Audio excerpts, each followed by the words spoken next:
सिंहासन लोभ जिद और नारीर अपमान भली अनेक कारणरू पांडव और कौरवों मध्य महाभारत युद्ध होता। जमी और राज्य विभाजन मध्य एही भयंकर युद्धर अन्यतम मुख्य कारण थिला। जमी लोभरे कौरव माने पांडवक पाई अनेक षड्यंत्र रचिथिले, सेमानंकु मारिदेबा पाई मध्य चेष्टा कले। बिना युद्धरे छुंची मुनर मेदिनी न देबाकू जिद धरिथिले दुर्योधन। तथापि युद्ध चाहू नथिले पांडवक ज्येष्ठ भ्राता युधिष्ठिर। सेथिपाई से श्रीकृष्ण को शांतिदूत भावे पठाई दुर्योधन को 5टी गाँ मागिथिले। दुर्योधन जदि एही 5टी गाँ देबाकू राजी हो जाइथान्ते, तेबे इतिहासर सबुठारु बड़ युद्ध टळी जाइथान्ता। शेषरे दुर्योधन जिद जोगु महाभारत युद्ध हैला। एथिरे अनेक वीर निहत हेले और कौरव वंशनाश हैला। आज भी लोकमानंक मध्य महाभारत युद्ध को नहीं अनेक जिज्ञासा भरी रही। युद्ध केउठी होइथिला, दुर्योधन केउठी लुचि रहिथिले इत्यादि महाभारत रे उल्लेख थिबा समस्त अंचल विषय जानिबाकू लोकंक आग्रह रही। श्रीकृष्ण मागिथिबा सेही 5टी गाँ आज भी रही, किंतु समय परिवर्तन सहित सेही स्थान गुड़िकर अनेक किछि परिवर्तन मध्य होइछि। गाँ गुड़िकर ना भी बदलिछि। तेबे आसंतु जानिबा केउठी अछि सेही 5टी गाँ। दिल्लीर दक्षिणांचल को इंद्रप्रस्थ बोली कहा जाए। महाभारतर कथावस्तु अनुसार जमी विवाद को नहीं कौरव और पांडवक मध्य मनांतर आरंभ हैला।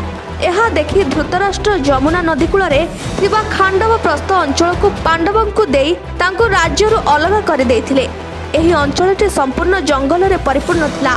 पांडव माने रावणक ससुर तथा महान शिल्पी मायासुरंक सहायता रे एठारे एक भव्य नगरी निर्माण करथिले और यार नाम इंद्रप्रस्थ रखिथिले।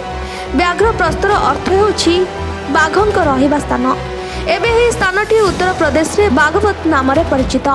मोगल शासन समय एही स्थानर नाम बागपत होइछि। बागपत हेउछि सेही जगह जेउठारे कौरव माने जो घर प्रसाद करी पांडव मानंकु जालिबाकू चेष्टा करथिले। यार अर्थ हेउछि सुनार सहर। महाभारत समयर स्वर्णपथ कुहाଯାଉଥିବା अंचल आज हरियाणा राज्यर सोनेपत सहर नाम ख्यात। हरियाणा रे थिबा पानीपत को महाभारत समय पांडुप्रस्थ कुहाଯାଉଥିଲା। एही सहर को बुणाकारंक सहर बोली मध्य कुहाଯାଏ।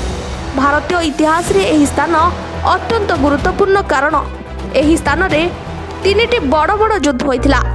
पांडुप्रस्थ राजधानी दिल्ली ठारू 90 किलोमीटर उत्तर रे अवस्थित।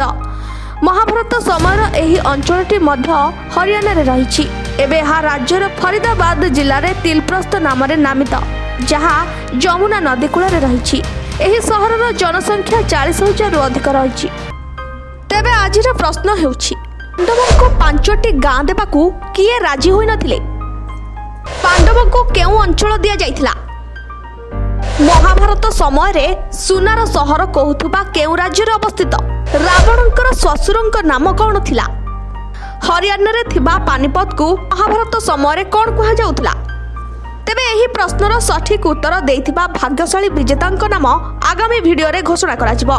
एमिति ऐतिहासिक वीडियो देखिबा पई आम चैनल को सब्सक्राइब करंतु। पाखरे थिबा बेल आइकन दबाई नोटिफिकेशन ऑन करंतु एवं लाइक शेयर करबा को जमा भी भूलंतु नहीं।